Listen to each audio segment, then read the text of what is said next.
El gran espejismo, desmantelamiento energético, negocios a la sombra y el colador de la OTAN.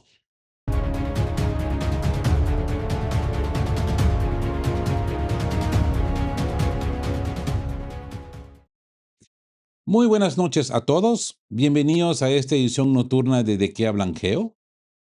Si están sintonizando este programa a esta hora de la noche, es porque probablemente ya se han cansado de la versión edulcorada de la realidad. Ya han pasado por el filtro de los noticieros tradicionales, han leído los titulares diseñados para generar clics, esos clics rápidos, y han notado que algo no cuadra. Y es que hay un abismo gigantesco entre lo que las agencias de noticias internacionales le dicen a la opinión pública global y lo que realmente está sucediendo en el terreno, en las cancillerías, en los mercados energéticos y en las trastiendas del crimen organizado. Hoy nos vamos a tomar el tiempo que esto requiere. No tenemos prisa, vamos a desmenuzar un expediente masivo que abarca 14 informes estratégicos cruciales. Vamos a conectar puntos que la prensa corporativa prefiere mantener cuidadosamente aislados. Porque cuando uno mira los hechos de forma aislada parecen incidentes desafortunados o simples. Errores de cálculo, como le dicen, ¿no? Pero cuando uno junta las piezas del rompecabezas, la evolución del poder, del fuego ruso, por ejemplo, el colapso absoluto de la infraestructura energética ucraniana, los patéticos e imprudentes giros diplomáticos en Oriente Medio, el saqueo sistemático de las clases medias europeas a manos de fondos de inversión atlánticos y el escandaloso desvío de armas pesadas hacia las mafias europeas. Lo que emerge no es una serie de accidentes, lo que emerge es una radiografía brutal del declive de una hegemonía y el costo humano y económico de sostener una ficción. Así pues, amigos, acomódense, prepárense su té, su mate.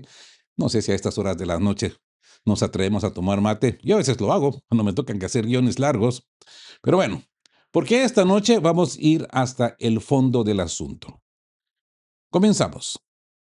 Infraestructura y realidad militar, la ecuación del desgaste, las bombas UMPK y el apagón energético total. Comencemos por donde se dicen las guerras reales, lejos de las salas de prensa de Washington o Bruselas, el terreno militar y la capacidad industrial pesada. En las últimas semanas hemos asistido a una transformación silenciosa pero devastadora en la doctrina de fuego de las Fuerzas Armadas de la Federación Rusa. Durante meses, la narrativa occidental sostuvo que la aviación rusa estaba paralizada, que no podía operar sobre el espacio aéreo ucraniano debido a la densidad de los sistemas de defensa suministrados por la OTAN. Y en parte, en las fases iniciales hubo una cautela táctica. Sin embargo, la ingeniería militar rusa respondió con una solución asimétrica que ha cambiado por completo las reglas del juego. La masificación y perfeccionamiento de las bombas aéreas de fabricación pesada, esas serie FAB, adaptadas con módulos UMPK de planeo y guiado por satélite. Estamos hablando de proyectiles de enorme poder destructivo que ahora alcanzan rangos operativos de hasta 193 kilómetros. ¿Qué significa esto en términos prácticos? Para quien nos escucha en casa o por primera vez, significa que un cazabombardeo ruso puede despegar desde su propia base, mantenerse profundamente dentro de su espacio aéreo protegido, soltar 1,5 toneladas de explosivos de alta precisión y retornar a su pista sin haber entrado jamás en el rango de cobertura de los sistemas Patriots, NASAMS o IRIS-T. Es la degradación sistemática de las defensas ucranianas o de la OTAN a costo mínimo y con un riesgo nulo para los vectores aéreos. Pero mientras esta aviación táctica machaca las líneas fortificadas en el frente, el verdadero golpe estratégico se ha ejecutado en la retaguardia profunda. Y aquí es donde los datos publicados por analistas independientes e informes internacionales como el revelador análisis del medio chino Sohu destruyen por completo cualquier relato propagandístico. De acuerdo con los datos confirmados por la propia compañía estatal de petróleo y gas Naftogaz y ratificados por las Naciones Unidas, antes del estallido del conflicto, Ucrania contaba con 7 refinerías de petróleos principales que garantizaban su soberanía energética y la movilidad de su parque vehicular, tanto civil como militar. Hoy, la realidad es catastrófica. Las 7 refinerías de petróleo más grandes de Ucrania están completamente paralizadas y destruidas. La capacidad de refinación interna del país ha caído extremadamente a cero. Reflexionemos sobre esta cifra, amigos. 0% de producción nacional de combustible. Ucrania, un país de más de 600.000 kilómetros cuadrados en el corazón de Europa, hoy no puede producir un solo litro de diésel o gasolina por sus propios medios.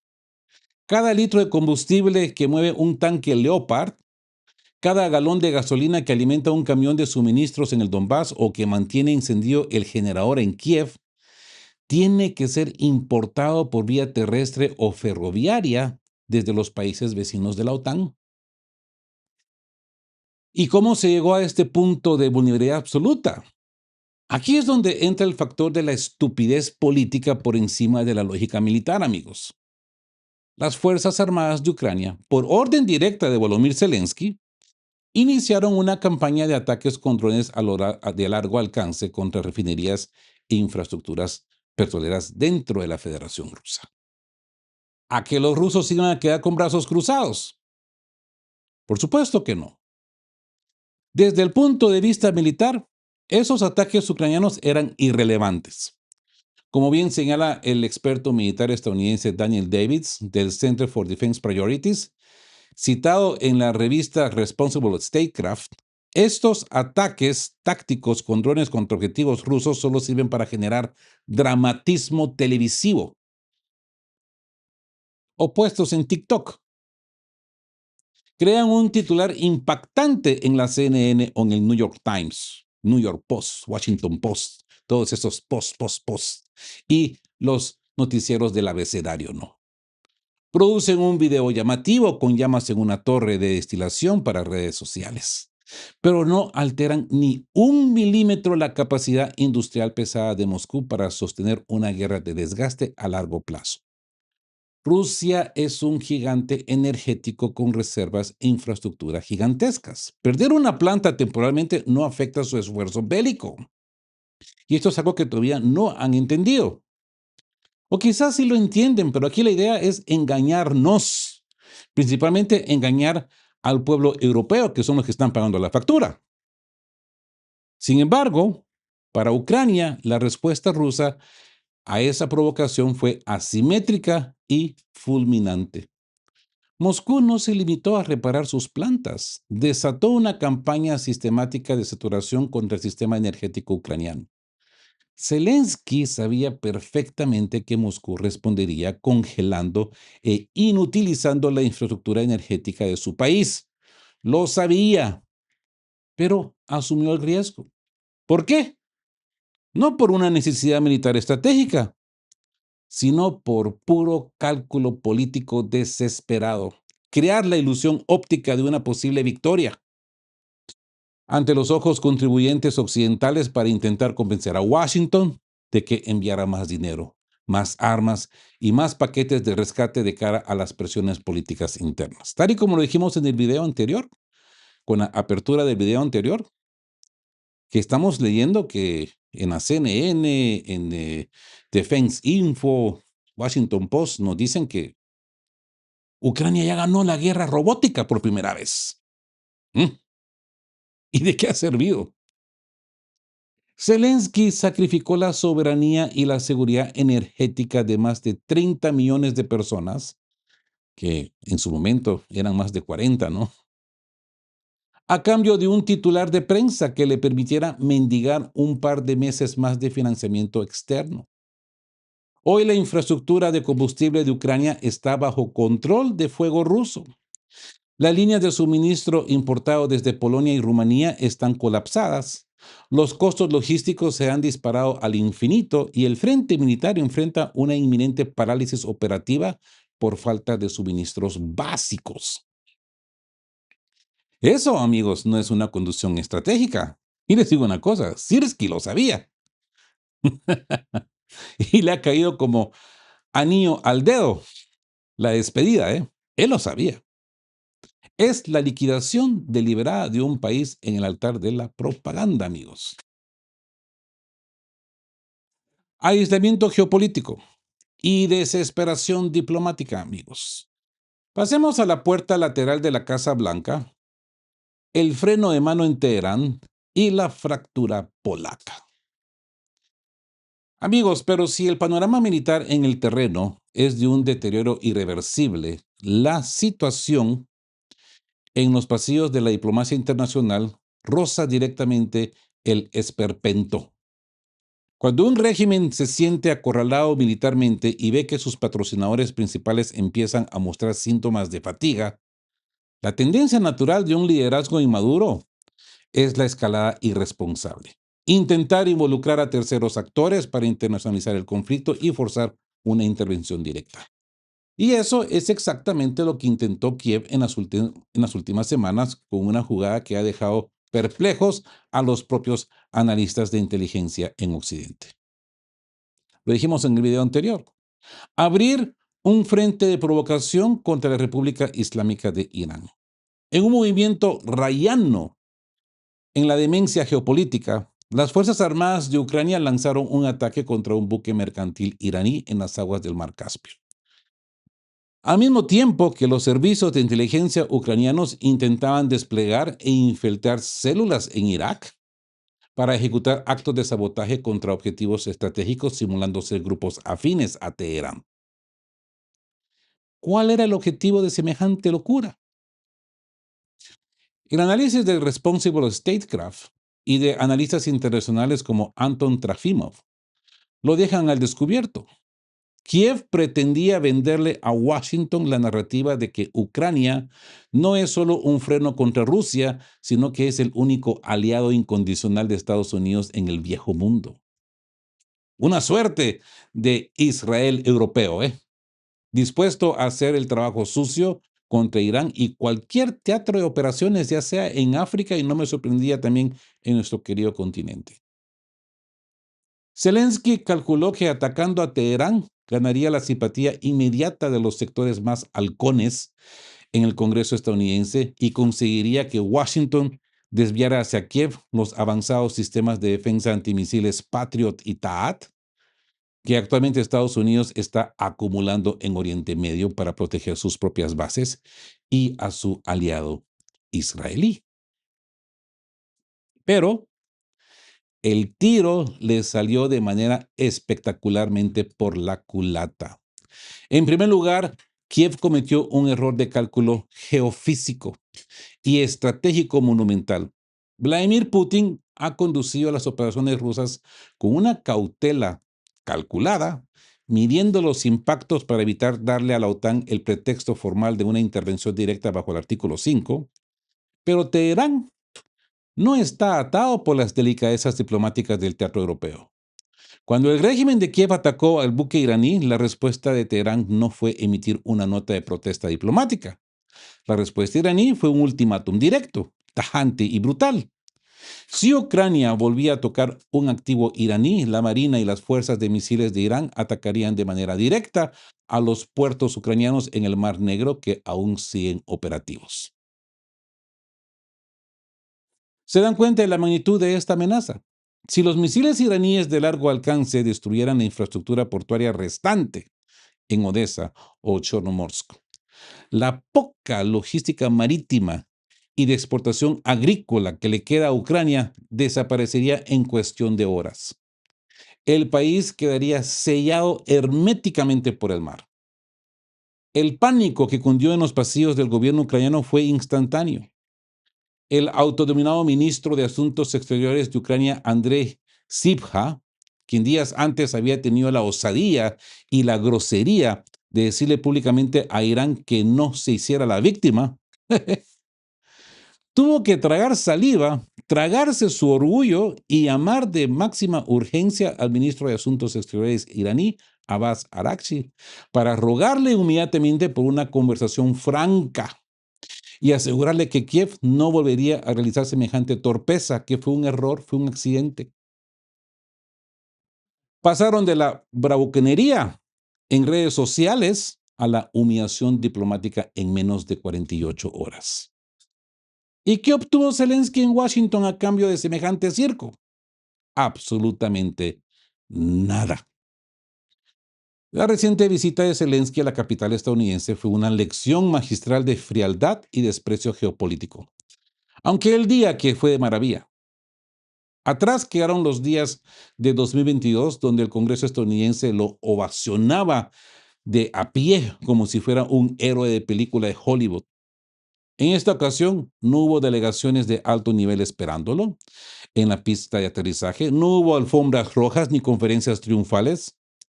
Zelensky tuvo que ingresar a la Casa Blanca literalmente por la puerta lateral, sino que por la trasera.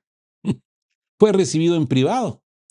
Se le entregaron garantías vagas, frases diplomáticas vacías, y se le dejó bien claro que las reservas de armamento y capital de Estados Unidos no son infinitas y que Washington tiene prioridades mucho más urgentes en el Indo-Pacífico y en Oriente Medio. Y mientras Washington le da la espalda y Teherán lo amenaza, en su propio vecindario europeo la situación es igual de sombría. Hablemos de Polonia. Durante 4 años nos vendieron la historia de que la alianza entre Polonia y Ucrania era un bastión indestructible de la hermandad democrática europea, ¿verdad? Sin embargo, los reportes publicados por la propia prensa ucraniana como la Gaceta Proukrainsky pintan un cuadro de pesadilla social que la propaganda ya no puede seguir tapando. Polonia está sumida en una ola de resentimiento y xenofobia abierta contra la población ucraniana. Hay un artículo que documenta casos brutales, como la agresión sufrida por una joven pareja ucraniana en Breslavia, atacada y apuñalada en plena calle por el simple hecho de hablar polaco con acento ucraniano en la fila de una tienda. Pero lo verdaderamente grave no es solo el crimen de la calle, es la complicidad de la clase política polaca. Tanto los sectores conservadores como los supuestamente liberales y proeuropeos en Varsovia han descubierto que el sentimiento antiucraniano es una mina de oro electoral. ¿Mm? Todo mundo hace leña del árbol caído, ¿verdad? Los políticos polacos hablan a diario de la inadmisibilidad del ensalzamiento de figuras fascistas de la historia ucraniana. Reviven con dureza las heridas históricas jamás cicatrizadas de la masacre de Volhynia y acusan a Kiev de ingratitud. Saben que el votante promedio polaco está harto de financiar subsidios para millones de refugiados mientras la economía local sufre. La narrativa de la solidaridad se ha roto, amigos. Miles de ucranianos están huyendo de Polonia hacia otros países europeos porque ya no se sienten seguros en el país que prometió ser su mayor aliado. Ucrania se está quedando sola, aislada en el frente militar, despreciada en Washington, amenazada en Oriente Medio y odiada por las poblaciones de sus propios vecinos comunitarios. Y bueno, dicho esto, hablemos de la gran estafa europea y el mercado negro de armas. El negocio de las autosanciones, el fraude de BlackRock y los drones de la Casa Nostra. La Casa Nostra. Llegamos ahora a la dimensión más cínica de todo el conflicto, el dinero. ¿Quién gana y quién paga la factura de esta tragedia global? Si uno quiere entender por qué la Unión Europea ha persistido en políticas abiertamente autodestructivas, hay que leer el brillante análisis del economista Alejandro Marco del Pont, publicado en el medio Rebelión, creo que es un diario español. Marco del Pont desmiente con datos fríos el gran mito occidental de las sanciones. Sí. En el 2022, la presidenta de la Comisión Europea, Ursula von der Leyen, Y los líderes atlánticos, pues dice él, nos prometieron que las 21 rondas de sanciones aplastarían la economía rusa en cuestión de meses. Nos dijeron que el rublo se convertiría en escombros, en tatters, decía Van der Burgen, ¿no? Y que el PIB ruso se desplomaría y que Moscú no tendría dinero para financiar sus operaciones. ¿Qué ocurrió en realidad en el 2026? Rusia reorientó todo su comercio hacia China, India y el sur global, estabilizó su moneda, expandió su base industrial militar y hoy crece a ritmos superiores a lo de las principales economías de la eurozona. Las sanciones jamás destruyeron a Rusia. Lo que las sanciones provocaron fue el mayor mecanismo de redistribución de la riqueza de la historia moderna y el saqueo orquestado de la clase media europea. Y yo incluiría también a la estadounidense, porque la ecuación no deja escapar al pueblo estadounidense, ¿eh? Ellos también están pagando la factura. Lo que ocurrió en Bruselas no fue un error de cálculo, fue un negocio millonario de arbitraje geopolítico. Las élites occidentales sabían perfectamente que Europa dependía del gas ruso de gasoducto, una energía limpia, barata, constante y predecible que durante 4 décadas fue el motor fundamental de la competitividad industrial de Alemania, Italia y Francia. Al cortar unilateralmente el gas ruso bajo el pretexto de una cruzada moral, la Unión Europea no conquistó su independencia, simplemente cambió de dueño. Sustituyeron el gas barato de Gazprom por el carísimo gas natural licuado GNL, transportado en barcos metaneros desde Estados Unidos. Gigantes energéticos estadounidenses como Chenery Energy, ExxonMobil y Chevron capturaron el mercado europeo a traición, obligando a los gobiernos comunitarios a firmar contratos leoninos a largo plazo a precios inflados del mercado en Houston. Las facturas de gas y electricidad de las familias y pymes europeas se multiplicaron por 10. Ustedes corríjanme si lo que estoy diciendo es erróneo.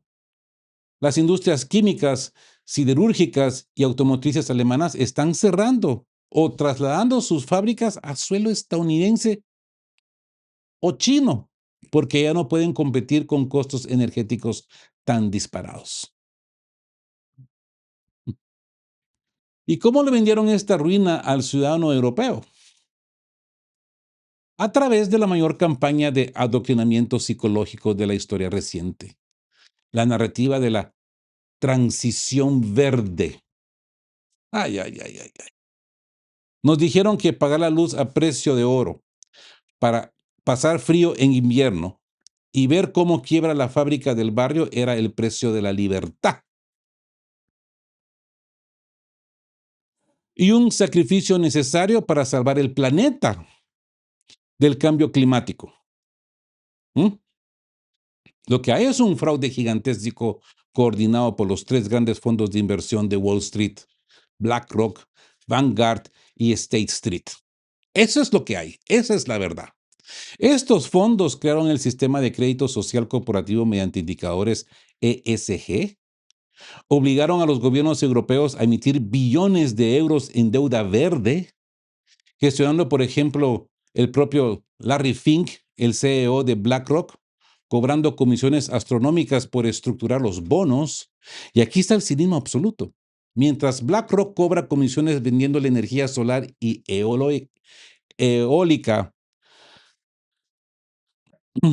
ineficiente a Europa, ese mismo fondo posee las mayores carteras de acciones en las empresas de petróleo y gas tejanas que le venden el GNL caro a Europa. ¿Cómo la ven? ¿Cómo la ven desde ahí? Y al mismo tiempo invierte en las empresas eléctricas que tuvieron que reabrir las contaminantes plantas de carbón de lignito en Alemania, como RWE o Uniper, porque la energía renovable simplemente no da abasto. BlackRock gana cuando compras la placa solar Gana cuando enciendes la calefacción con gas caro de Texas, gana cuando el Estado alemán subsidia la planta de carbón para que no hayan apagones y gana cuando paga los intereses de la deuda pública. Es el negocio perfecto. Robaron a los ciudadanos y luego les hicieron creer que estaban salvando al mundo. Esto debería ser parte de parodia geo, ¿no? Pero no, esto es serio, es duro y crudo. Y mientras Europa destruye su base industrial financiando este saqueo, ¿dónde termina la ayuda militar que los contribuyentes europeos pagan con sus impuestos? ¿Mm? Y bien, amigos, llegamos al último informe revelado por el prestigioso periódico italiano Il Fatto Quotidiano. Y esto es algo que debería abrir los noticieros de todo el mundo. Según datos oficiales del propio Ministerio de Interior de Ucrania, citados por el fiscal antimafia de Palermo, Mauricio De Lucia, más de 800.000 armas han desaparecido de los almacenes militares en Ucrania desde el inicio del conflicto. Tan solo en los primeros 5 meses de este año 2026 se extraviaron o robaron 149.000 armas del frente. Ucrania se ha convertido en un colador militar fuera de control. ¿Y a dónde están yendo a parar estas armas? El fiscal de Lucia testificó ante la Comisión Antimafia de Italia con un dato que ha puesto a temblar a los servicios de seguridad europeos. La Cosa Nostra en Sicilia y la mafia en Apulia están comprando en el mercado negro nada menos que drones mortero ucranianos. ¿Escucharon bien? La mafia siciliana ya no solo compra fusiles Kalashnikov o pistolas para extorsionar, está adquiriendo drones militares adaptados para transportar y lanzar explosivos de alta potencia sobre objetivos urbanos. Armas contra las cuales las fuerzas de la policía europeas no tienen absolutamente ninguna capacidad de defensa. ¿Y por qué ocurrió esto? Porque en febrero de 2025, el Consejo de la Unión Europea emitió un documento confidencial en el que admitía que nunca se compiló una lista de los números de series de armas y equipos militares enviados a Kiev. ¿Y qué esperaban? Los gobiernos europeos prefirieron no registrar las armas bajo el pretexto de confidencialidad y para ocultar el tipo de material que enviaban. El resultado de esta o de esa negligencia criminal es que hoy los almacenes de Kiev son dominados por mafias de militares y exmilitares ucranianos que venden el armamento al mejor postor. Hoy la policía española en Marbella recoge casquillos de munición calibre 5.56 milímetros de la OTAN, fusiles de asalto utilizados por narcotraficantes en tiroteos contra la Guardia Civil. La policía alemana y la policía polaca advierten que una ola masiva de armamento militar inundará el mercado negro de todo el continente en los próximos años. Mientras el Centro contra la Desinformación de Zelensky tilda cualquier investigación sobre tráfico de armas de propaganda rusa. ¿Ok? La Cosa Nostra en Italia se equipa con tecnología de guerra pagada con el dinero de las pensiones de las familias europeas. Serio, ¿eh? Y bien, aunque bien todo lo que hemos venido discutiendo en este programa pareciera una parodia, ahora sí entramos de lleno a parodia geo. El teatro absurdo geopolítico. Bueno, señores, amigos, amigas, llegamos al momento de la noche donde si no nos reímos, tenemos que salir a la calle a pedir que nos devuelvan el IVA de los últimos 4 años. Eh, Estamos oficialmente a nuestro segmento favorito parodiageo. Porque seamos sinceros, los guionistas de la geopolítica actual están escribiendo una comedia de enredo que ni en Hollywood se les habría ocurrido. ¿Mm? La puerta lateral de la Casa Blanca. A ver, Vamos a recrear la escena de Washington de esta semana. Imagínense a Zelensky llegando a la Casa Blanca, viene caminando por la avenida principal con su camiseta verde oliva impecable o negra, la barba perfectamente recortada, y trae bajo el brazo una carpeta que dice Plan para vencer a Irán en 3 pasos. Llega a la puerta principal, donde hay dos guarulas, hay dos guardias del servicio secreto con gafas de sol. Zelensky se cuadra y dice, buenas noches, caballeros, vengo a ver al presidente. ¿Mm? Presénteme como el Israel de Europa del Este. Vengo a ofrecerles mis servicios para bombardear el Mar Caspio y de paso me llevo 2 baterías Patriot y un cheque de $10,000 millones firmado hoy mismo. La guardia de la entrada principal lo mira, revisa la lista de invitados VIP, no ve su nombre, suspiran, agarra un radio y dice, oye Bob, aquí está otra vez el muchacho del teatro. Dice que es de Israel. No, no, no, no. Trae a Netanyahu, trae una factura de luz. El guardia vuelve a mirar a Zelensky, señala un pasillo oscuro detrás de unos contenedores de reciclaje de cartón y le dice, a ver, campeón, por la puerta lateral, amigo. La de la cocina. No hagas ruido, que el presidente está tomando su siesta. Si ves a un señor de BlackRock en el pasillo, no le pidas dinero, dale del tuyo. Y por favor, no toque los botones del ascensor. Esa fue la apuesta de entrada de Zelensky, amigos. No hay de otra. Y esto nos lleva a la infomercial de la libertad energética. Y es que hablemos del gran éxito comercial del año en Bruselas. Ese kit de independencia energética. Visualicemos a Ursula von der Leyen o a un funcionario de la Comisión Europea con traje italiano en un infomercial de televisión nocturno a las 3 de la mañana, diciendo, atención, estimado ciudadano de Madrid, Berlín o Roma, cansado de pagar el gas ruso a precio regalado, siente que su factura de 30 euros al mes carecía de valores democráticos, le tenemos la solución revolucionaria. Le presentamos el gas natural licuado tejano Freedom Gas, ahora por tan solo 300 euros al mes. Usted podrá disfrutar el verdadero calor de la libertad. ¿Siente cómo se congelan las orejas dentro de su propia sala? Eso no es hipotermia, querido ciudadano.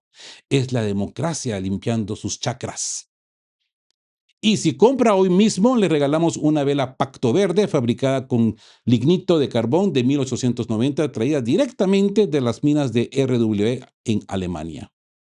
Todo financiado con un bono verde, muy verde, de BlackRock, que pagarán sus nietos hasta el año 2145.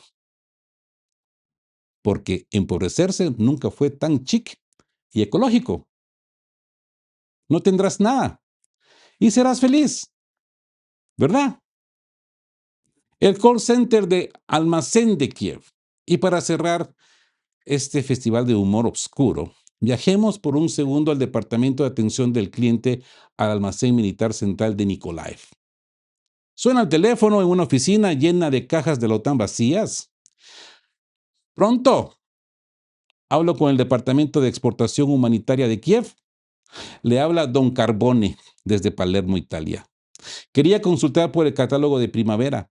Necesito 50 Kalashnikovs y 2 misiles Javelin para hacer una cobranza de rutina en Sicilia. El coronel ucraniano, a cargo de revisa una planilla Excel donde casi todas las casillas dicen perdido. Hoy, Don Carbone, qué pena con usted. Fíjese que los Javelin se nos agotaron esta mañana. Se los vendimos a unos muchachos del narcotráfico en Marbella que tenían una urgencia con la Guardia Civil. Pero no se preocupe, le tengo la superoferta del mes. Nos llegaron drones mortero de última generación. Vienen sin número de serie, cortesía de la Unión Europea que nos los anotó para guardar la confidencialidad. Mamma mía, drones mortero. Y no tener problemas en la aduana de Italia. Para nada, don Carbone. En la caja le ponemos un sello gigante que dice donación de medicamentos para la libertad. Y sale un reportaje en la prensa italiana diciendo que la Cosa Nostra tiene drones Nuestro centro de desinformación emitirá un comunicado diciendo que el fiscal de Palermo es un gran agente pagado por el Kremlin. Garantía total de impunidad. Un verdadero aplauso para la logística transatlántica, señores. ¡Qué nivel de eficiencia!, ¿no? El chiste se escribe absolutamente solo, amigos. Digo, solo digo. Y bien, amigos, más allá de la sátira y la ironía con la que intentamos drenar la frustración que produce ver la hipocresía de las élites globales, la realidad que queda al descubierto cuando apagamos las luces del plató es profundamente grave. Estamos hablando de la destrucción sistemática de una nación que fue utilizada como peón geopolítico y luego abandonada a su suerte. Estamos hablando de millones de familias europeas perdiendo su patrimonio y su futuro industrial para llenar los vacíos de corporaciones energéticas y fondos de inversión sin rostro.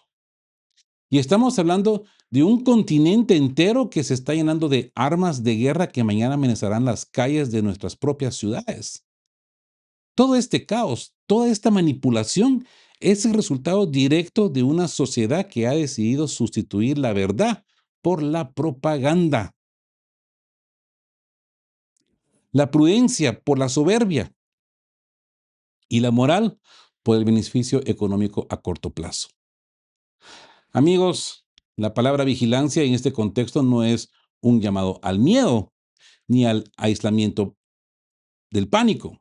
La vigilancia es una actitud de supervivencia mental y espiritual.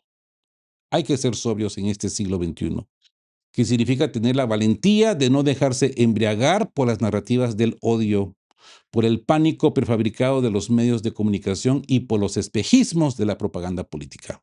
Ser sobrios, amigos, significa mantener esa mente despejada, el discernimiento afilado, la capacidad crítica despierta y el corazón bien planteado en la verdad. El maligno de nuestro tiempo se viste de muchas formas. Se viste de titulares sensacionalistas, de discursos morales pronunciados por políticos corruptos, de guerras promovidas por intereses financieros y de engaños colectivos diseñados para hacernos renunciar a nuestra libertad y a nuestra dignidad. Si nos dejamos llevar por la marea de la desinformación, si perdemos la sobriedad, terminaremos siendo devorados por la corriente del pánico y la complicidad. Mantengámonos sobrios. Cuestionen los discursos empaquetados, busquen los datos fríos detrás de las emociones prefabricadas, cuiden a sus familias, cuiden a sus peques, protejan su paz mental y velen por la verdad en sus vidas cotidianas. Por pequeña que parezca la trinchera. Amigos, les agradezco enormemente que nos hayan acompañado en esta larga travesía de hoy. Si este análisis les ha aportado una luz de claridad en medio de tanto ruido, les pido que nos den un me gusta al video, se suscriban al canal si no lo han hecho, activen la campanita de notificaciones y compartan este contenido con alguien que necesite abrir los ojitos. Todos estos detalles ayudan al canal a sobrevivir, a que siga adelante y sus muy amables donaciones. Eternamente agradecido, amigos. Dejen su opinión en la caja de comentarios, les estaré leyendo atentamente. Soy Rodolfo, esto fue De Que Hablan Geo. Que tengan una noche en paz y un descanso reparador. Estén juntos, fuertes, siempre buscando por la verdad y sean justos. Quedamos guape. Chao, chao. Queremos recordarles que este espacio tiene un fin estrictamente educativo e informativo, basado en fuentes verificadas para fomentar una comprensión profunda de los hechos globales. Nos oponemos a la desinformación. Nuestra meta es el intercambio de conocimiento y análisis crítico, siempre bajo el respeto a todas las partes involucradas.